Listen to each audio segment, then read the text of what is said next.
And big thanks to the entire team that's put the whole conference together. It's really lovely to be in a live event, as Amal was saying. And I think one of the reasons is that, in a virtual event, you never hear anyone clapping.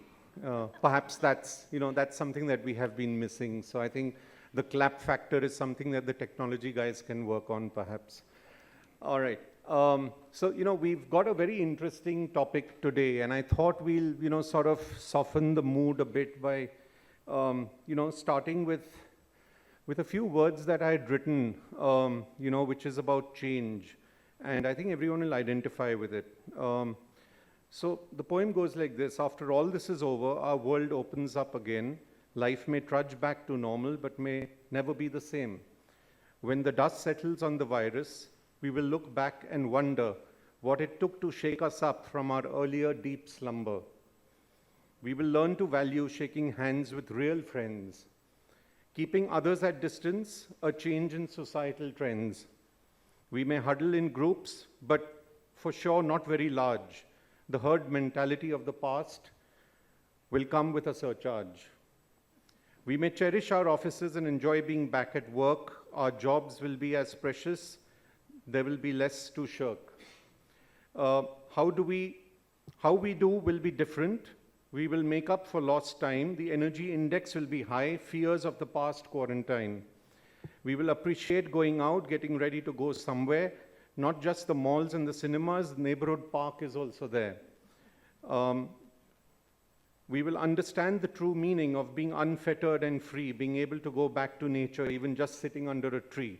After all this is over, one thing is for sure, the change in life will be gradual, but it would have touched us to the core.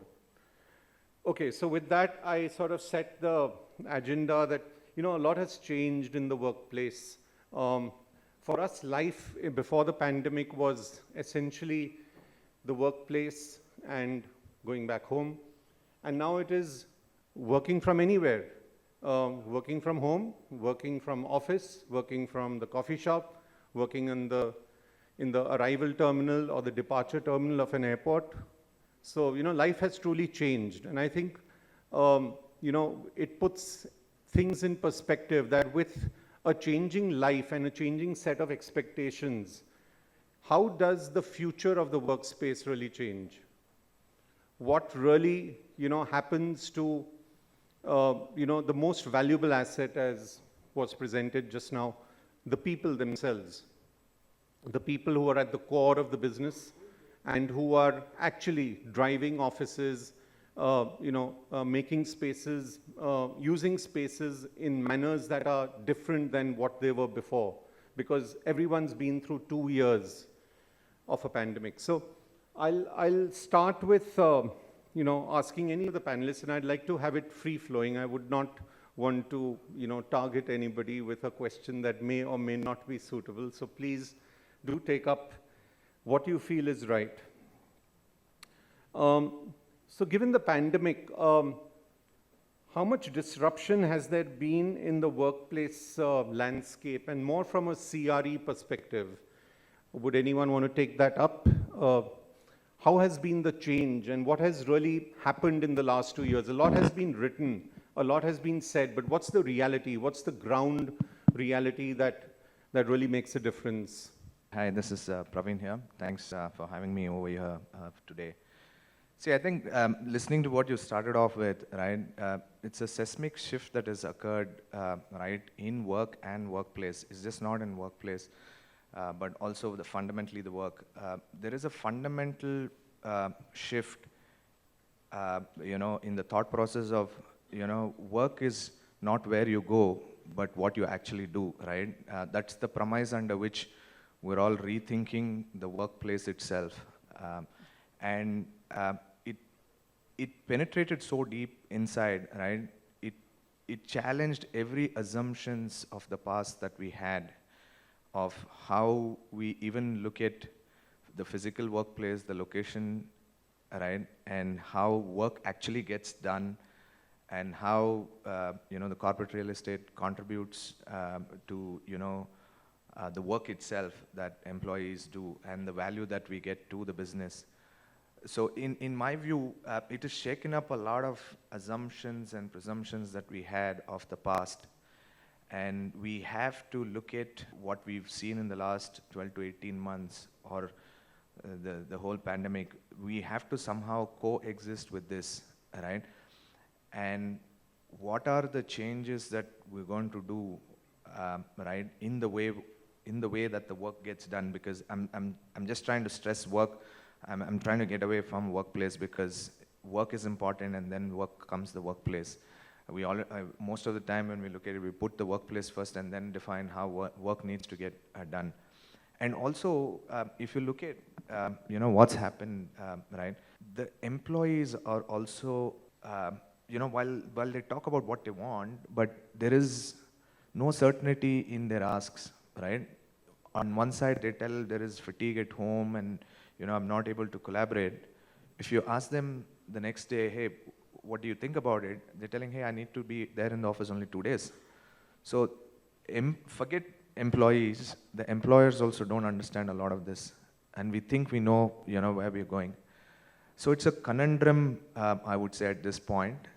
And a lot of organizations are taking small steps in trying to understand deeper insights about what an employee wants, what an employer wants to achieve out of it. And this can only be done, right, with a collaborative engagement across all the functions, right?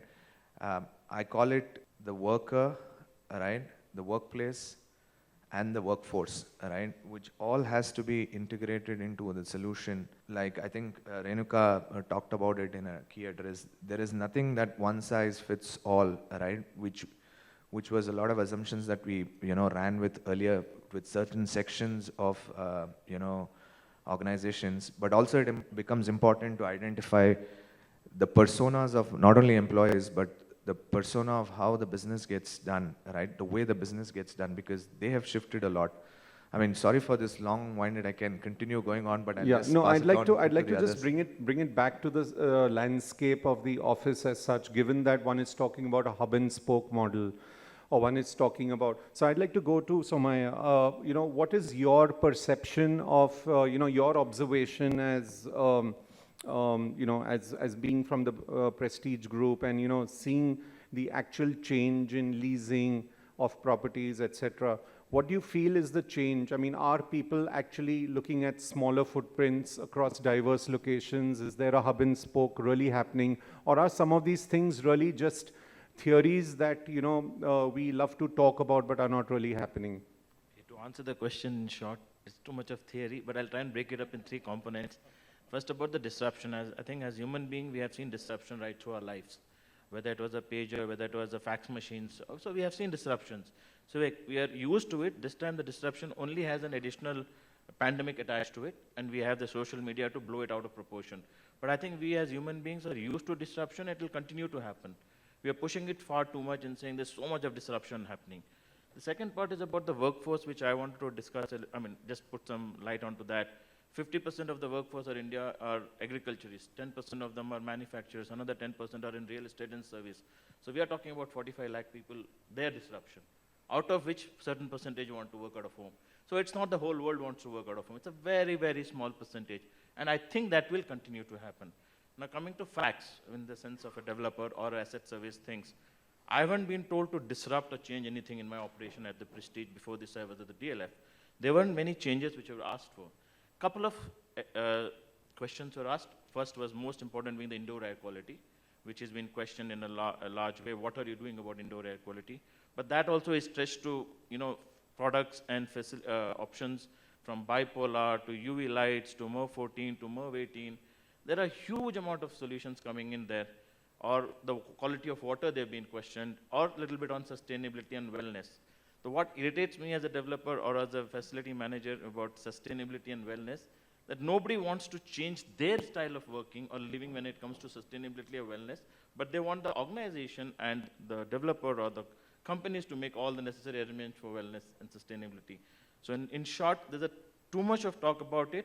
Having said that, as a developer, we are making huge amount of investment both in time and technology. The Siemens app which he was presenting, we have already seen it in our office last week when we were wanting to develop our building automation system. We are already working with more 14 filters in some of our sites. So on the flip side, we are also understanding the perceived value of this, and we are working towards, making those changes. Thank you. Lovely. That was really focused. I think I'd like to say that while I'm an architect here today, I'm standing as a moderator and more as an author, as an architect who's just written a book. And so I'd just like to break this discussion a little bit and present a copy of the book to Ms. Piniman here. She's written the foreword to the book, and this is the best stage that I thought I could actually present her a copy of the book with, and I'm going to then give you a very interesting question to answer. Oh dear.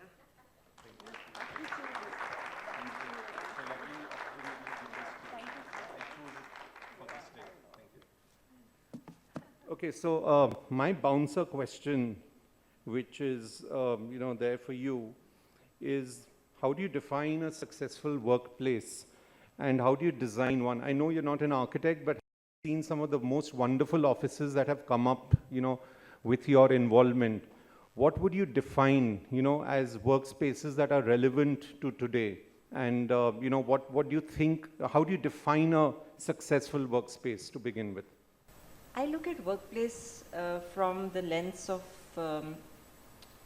let's say, from a generation, from different generations and of workforce, because each group is looking at a workplace from a different viewpoint. And like Praveen pointed out, that it's workplace, what are we looking at? From a CRE perspective, obviously we want it 100% occupied and the productivity also 100%, which never matches.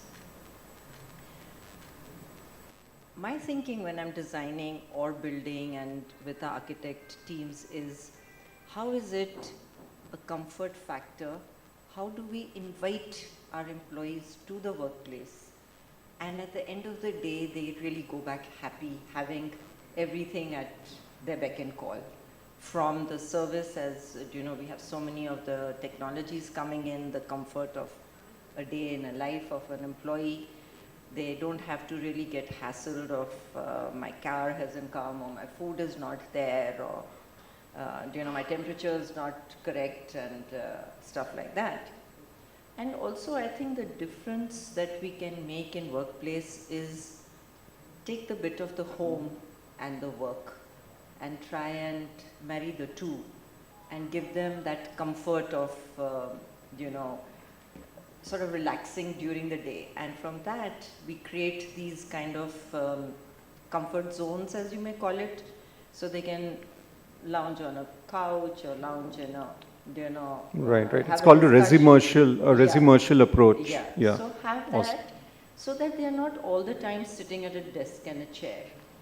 And over the years of my experience, I've seen that this kind of approach really helps people. I mean, they're all understanding. I think they're way too smart, especially the Gen Z and the next generation. They know exactly what is available in the market, what the company should be doing. So I think those are given. I don't think we need to go there. But just how inviting we make that space. So what you would be saying is a successful workplace is really one which empowers, enables, better productivity of the workforce. Yeah. For a lot of people, a good workplace is also one where you feel there's a pride of place, there's a culture that's coming out. Would you? Yeah, culture, of course. Like, when we talk to our people and to the questions that go around, that people are now choosing to work from home, or are they wanting to come to work, and the ratios are so sort of complex. I think culture of the company is very important. Collaboration I find that word a little complex, because how many times do you really have team meetings? You don't have it every day.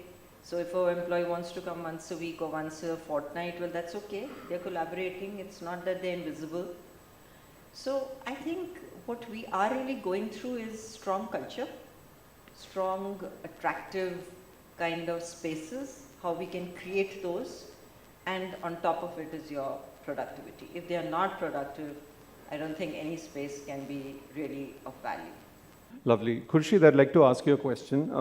It may or may not fall in your purview, but do you think, like what Penny Madden just said, that do you think that the changing end user, the new generations that are, becoming part of the workforce, and somewhere one reads that by 2025, 75% will be millennials, and you'll really have a time when you'll have almost 3 generations of people working together. So, do you see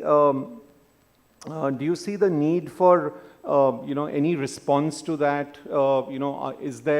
Is there really our clients talking about different ways of approaching this generational shift or changing their approach or strategy based on the end user? The first problem that I have is people saying millennials, right? It's a problem. The fact is we still have 3 generations of people working right now as we speak, right? And I'm getting older. I think I'll be in the 3rd generation very soon, right? So have my tastes changed? Absolutely not. Do I like to work from home? Absolutely not. Have I taken meetings while lying in my bed? Absolutely yes. So the question really is it's not whether workspaces have changed, it's how we started operating, right? If you look at our offices, they were really designed for industrial nature. We've kind of upgraded them over the years. We've given them technology. We've done a lot of things, but the basic nature of how we work hasn't changed. We've been broadly tied in to a desk, a table, come to work. Okay, some of y'all are more collaborative. Some of y'all can work from home. Pre-pandemic, we were less than 2% work from home, permanent work from home. I anticipate, based on, we did about 50,000 respondents last year, about 100,000 year before. I estimate when we come back to stream, we'll be about 20% working from home, at least, full time. And why not, right? Managers have been forced into learning that, you can manage teams remotely. Look at it. IT said you can't take your equipment home. What happened when the pandemic started? Equipment went home. ODCs weren't supposed to function in that fashion, right? They were operating remotely. We just changed, right? I think that's the big difference. Accepting that there is change possible. We've gotten used to this little bucket, right? And all of us are sitting and playing in that little bucket, and all of a sudden we realize there's far more out there. It's not that we didn't know about it, people were talking about it. Forward-thinking organizations were moving there. And everybody said, wow, I love the Microsoft Office, I love the Google Office, I love, everybody else's office. The Microsoft Office. Yeah. We mustn't miss that. And the ground reality is you don't want to emulate it because it comes at a cost. But what you need to put first is people, and your functions are important, right? It's not a function of whether or not one size fits all. It never fits. Your nature of your business is very different. As an organization, and I'll put my organization up there because we've got very different natures of business internally. We've got people who are 100% out there. We've got spaces for them. We've got people like my teams, for example, which are partly in, partly out. We've got people who are never in facilities management, right? They're never in, except for occasional, coming in on occasion. Then there's people who are partly in, and the nature of their work changes, right? Some people work long hours, some people work US hours, some people, I give my teams full flexibility. If they want to come in, they can come in. I've always done that, right? And what's now happened is it's been driven by individual managers. I keep telling people don't leave organizations, they leave managers. Very true. Right? I'll give a very interesting case in Japan. We did this massive workspaces pre-pandemic, massive workspace exercise for someone. And then we did, about 3 months later, after we did change management for them, we did a follow-on to figure out what's working, what's not working. Now here's the disconnect between senior management and junior management and mid-management, right? Senior management thinks they're fully flexible. People can come and go as they please. If they want leave, they can take leave when they want. Junior management says, it's terrible. We can't take leave when we want. So there's obviously a disconnect. Like senior management believes something, junior management believes something very different. The problem was, middle management was incentivized bonuses, India bonuses, on how much time their people spent in the office. So guess what? Casual leave, you apply a month in advance. You apply a week in advance. But casual leave is never for that, right? It's, I've got an emergency at home, I've got to take my child to PTA, something to that effect, right? With the result, it never worked. So, there's a difference. Now, stepping back from that, the larger office space will continue to change. But I think we've hit approximately 650 million square feet of grade A space. And I think you covered it very wonderfully to say that, it's only a small percentage of the larger population, right? Manufacturing's worked all through this. We've just learned to work. I mean, we're all here. Some of us are wearing masks, some of us aren't. Vaccinations make a difference. But what I want to kind of highlight is, we've got at least 3 generations of buildings today, and they need to change, right? And it's no longer, whether we like it or not, it's no longer driven only by client demands for ESG. The fact is, it's now statutory. 1,000 companies, top companies, are being pushed very heavily by ESG. It's going to be 10,000. We're doing a lot of work in that space. And I can tell you for a fact, that push is it's inevitable. Retrofitting has already started in minor ways. We're getting facilities people to do retrofit very heavily. But the fact remains, you've got 200 million square feet of space, which is prior to 2010. You've got, prior to 2010, you've got another 200 million square feet of space between 2010 and 2015. And you've got about 240 million square feet from 2015 till date. None of which is absolutely ESG compliant.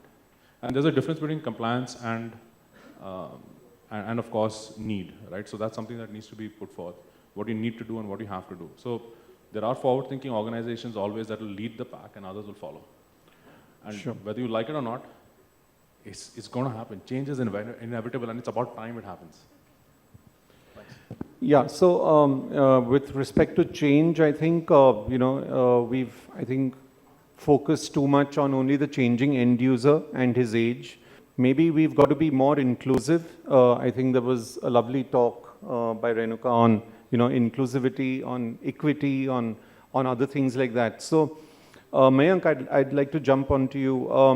Where does inclusivity and equity, figure, on the agenda for the future workspace, according to your understanding? If you look at, now in India, inclusivity definitely has started being taken more seriously. And I remember the times, when globally there was a wave that first the inclusivity meant that you need to have gender diversity. So it was, it was a male dominated, and I remember those days that we used to lose a lot of global mandates because especially in RE space, which is male dominated, you'll realize that when you go for a pitch, all the guys are all males, black, white shirt, black suit. You definitely cannot win it. And I remember from those days, and this is I'm telling you, this is last decade, right? So they first started saying that, you need to have a lady with you. And that became a compulsion, that you ensure that you start implementing gender diversity. And we had KPIs, so our yearly bonuses and our yearly performance used to depend that, how many, yeah, seriously, and how much fair opportunity you are giving, right? So, we like it, we don't like it. Ladies are anyhow, far better, equipped. Absolutely, and I think to do stuff. And I think so we males need to learn a lot and probably give up our egos. But I think that was sadly to be taught, in offices. Right. As things change now, it is not just about, gender diversity. It's inclusion now on all aspects. So you need to have LGBT, you need to have, physically, enabled also. So the whole idea is that now the whole work culture is also changing. Interestingly, while we talk of workspace, and I can never forget this, I remember 10 years back in leadership level, the size of your cabin was a big driver, how important you are in an office, right? So, Yes. you were like... Absolutely. The size and the suite. And the size and the corner, right? So that was like, so if you're really damn good and if you're the big boss, you need to have a bigger size cabin in the corner. Interestingly, I remember when, almost 12 years back, when we started doing these heat map studies, and it was a smart sensor. In those days, imagine we were implementing these sensors in our clients' offices and trying to showcase to a client that why do you need to move and change from a fixed seating to a flexi seating. I tell you, that was it was a big mess. I can never forget those days. I used to be in Calcutta heading one of the, my past organization. And I remember when in Calcutta, first thing we did was to break, because in Calcutta, imagine Calcutta, frankly, sorry to put it, like it's almost 10 years behind the rest of our country. And there the workspaces were designed like that. And I remember when I had shifted from Bangalore to Calcutta, I had requested the HR saying that let's just break open. And the HR was reluctant to break open my cabin because I was requesting him, please break open. You know, I want to sit with everybody.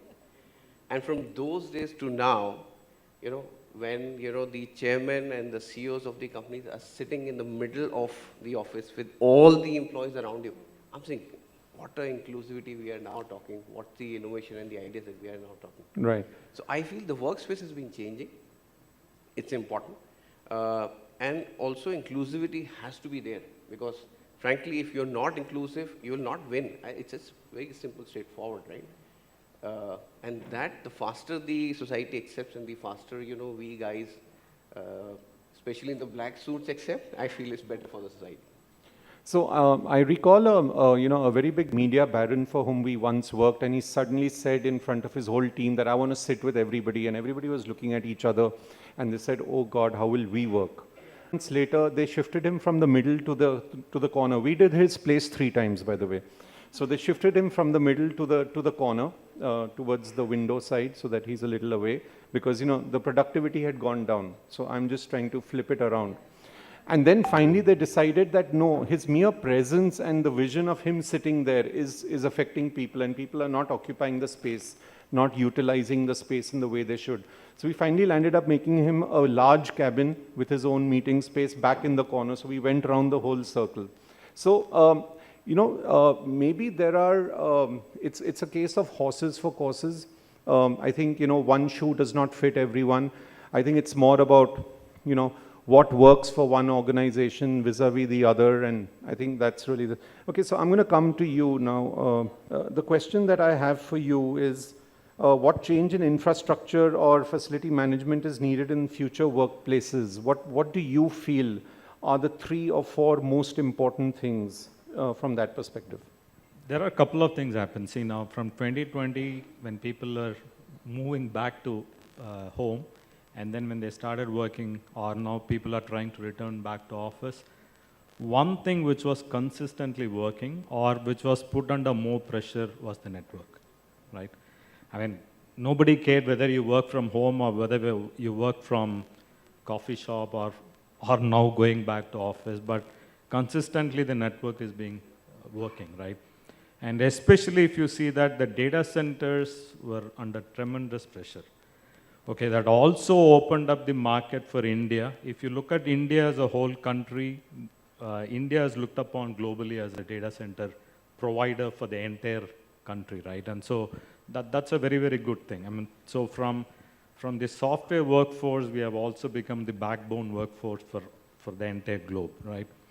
And then when you look at the office space, when people, even a small percentage, when they come back to office, like everybody said, they don't want to be tied up to a particular desk. They want to keep moving around, right? At least from the health point of view, people say, please walk. And how do you make the network to follow you wherever you are and provide the seamless connectivity? So that way the physical infrastructure is under tremendous pressure.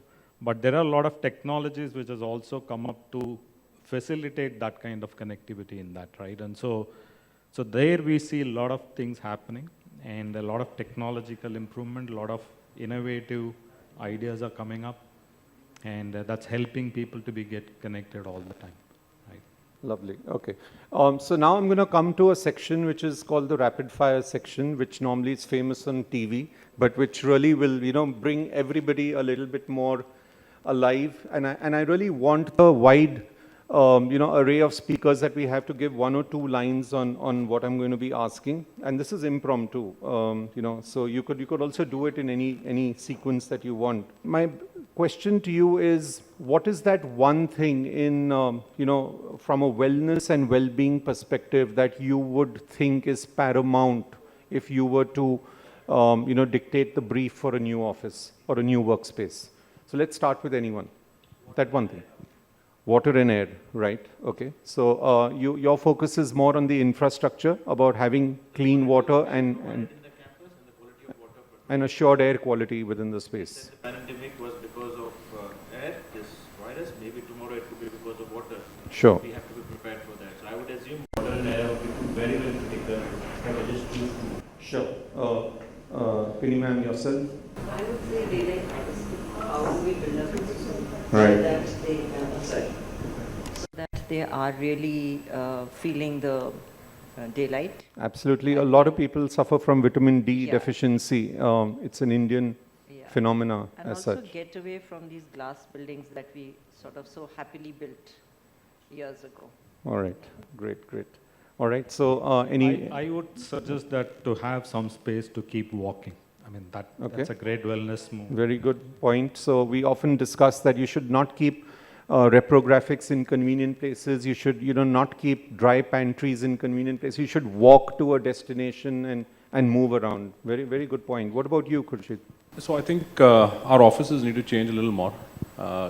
Getting people to walk from point A to point B is ridiculous. We've actually got to factor in physical hours for everybody to exercise. We don't do that. I think that requires a cultural shift. We expect everybody to come and go out. I think focusing on your people and getting them up to a certain level of physicality is important. And that is a shift that we have to push. Right. Okay. I mean, just to sum it up with all what they mentioned, I would say if we don't measure, we cannot manage all of this. So I think the fundamental is, do we measure the productivity of our employees, right, through all this, right? It's very anecdotal. People don't understand, it's done because somebody else did it. You have to, reflect upon what you want to achieve for your employees and try and measure this and manage it. Because a lot of us, do a lot of stuff because some X company did it or Y company did it. There's this, sort of herd mentality sometimes. So the point I'm telling is measure what you're doing. If you don't measure what you're doing, you don't know what you're actually doing. Sure. All right. And anybody else? Curiously, nobody's mentioned greenery, biophilic design, which is perhaps most important, which is equally important. I wouldn't say most important, but I think the mere sight of it affects you psychologically, and the mere presence of it, if it's the right oxygen emanating plants, can improve indoor air quality rather than plugging in a whole lot of devices. Gardens in the office, greenery within the space. Do you all identify with that? Is there any thought? Has any one of you worked on that lines? Actually, there's a recently? very interesting phenomenon, right? If you've got trees outside your office to a certain degree of cover, right, you will actually have a 2-degree differential in temperature, centigrade, right? I'm not talking Fahrenheit, centigrade. And it has a massive impact on your overall energy consumption, you're more so on and so forth, and people love office lines to go and look outside, right? And that's part and parcel of the office you build. I think biophilic, to a large degree, is a bit of a, and forgive me for saying this, but it's a bit of a show and, show and ponytail, right? People go there and say, okay, fine, is there, somebody put up a green wall, big difference, right? You got pots in the office. What you really want to do is give people access to light, and definitely access to green lines, and get people out of the office as much as you can. Right. Okay, so just reminding everyone, this was supposed to be a rapid fire round, which many of you failed on, but nevertheless, just moving on. I'd say another quick question that we need to have is, how big a word is sustainability anymore? Or is it a given? Are we now talking more about circular design, about, bluer ways of building, not just greener ways? 2 lines at the max. I think it is a fundamental premise for organizations to be successful today, to entice their employees and the clients for the business that they do. So sustainability is a big word for you. I would say beyond sustainability, ESG is fundamental to everything. You can't do business without having principles around it. Lovely. All right. It's a given. Okay, it's a given. All right. It will take a little while in India to achieve those goals, but it's a good start, I would say. We need to look at those. I mean, I remember reading an article on, if I may take a minute more, on the EVs, electric cars. So the fundamental problem in India is our electricity doesn't come from green power. Our electricity comes from coal. So the fundamental problem has not been solved, but we are talking about electric cars all over India. But that's a good start. I think in a couple of years, I think we should be like Finland. Finland already has green power, so they can go with electric cars. Right. So I think it's a good start. Okay. Yeah, Anyone? I just want to add one point here now. If you look at globally, there are a lot of standards like LEED or BRIM or everything, right? But there is nothing specific for India. There is Griha. It doesn't relate anything here, right? And so the basic thing is chalta hai. So if we change that, we can do much, much better things. I would not agree on that. But then it's a viewpoint which we respect. I think, anybody else, anything to add? I think the one thing which is changing is now that, the young generation which is coming, they have started questioning and asking that, what kind of carbon footprint your organization is leaving, what are you guys doing, how are you guys thinking of protecting the nature, or, what are your future plans? I think that's very, very important. So for a company also to sustain and to go and to attract good talent, they have to ensure that they become more sensitive towards the environment. All right. Okay, so my next question is, there's this lovely... Sorry, one last bit. Sure. So I mentioned this before, and this is the key point of this, right? While we all know ESG is critical part of life here on, it's a question of compliance vis-a-vis actual implementation. And I think we shouldn't just err to ticking boxes. We actually have to do the latter part of it. Right, right. Okay, so there's this interesting, saying, quote by somebody who says that culture eats strategy for breakfast every morning. You can strategize as much as you want. You can go up to the moon and come back. But if you have a very strong work culture, which you have created through a combination of means, that makes the big difference in enabling people to perform and produce better. What's your take on that? Let's hear from people who've spoken a little less. I think everyone's spoken. Any takes on this? On culture? See, culture is a way of life. That's how I reflect on myself, right? It's a way of life that has been, passed down for generations, right? Or in an organization from your years together, right? There is always evolution to some of the components of the culture, but technically it's, about how you run and, organize the company to meet its objective, the purpose of it, right? The sheer purpose of the company, and how does the purpose of this company reflect back on the purposes of what each of us as individuals want to contribute to that, or maps to it, plays an important role. I feel it's one of the most fundamental building block for an organization, right? People change organizations because of the culture, right? And also you will see that, over a period of time, the way organizations grow is purely depends on the kind of culture that the organizations have been brewing. A lot of time, with the change at the senior leadership, when the culture changes, you see so much of exodus that happens in organizations. So in my opinion, frankly, culture is one of the most fundamental important building block for any good organization. And how do you land up building culture? Can culture be physically created through an important office that, yeah, please. I just want to say one thing on culture. Culture is intrinsic to the organization. There is an inherent culture, but also means that we should acquire as we go ahead. So it's evolving and it's going to be ongoing. Right, lovely. Okay. Okay, we just had a presentation by Amal out here, and the importance of technology and artificial intelligence was made amply evident through his presentation. How high would you rate that, in terms of bringing employee satisfaction? Would an employee be more satisfied in a workplace which enables him to use technology, or would he still survive in a place that does not? Employees will feel as long as the technology doesn't intrude his space, right? But in today's world, if you see, technology helps the employees to be more productive.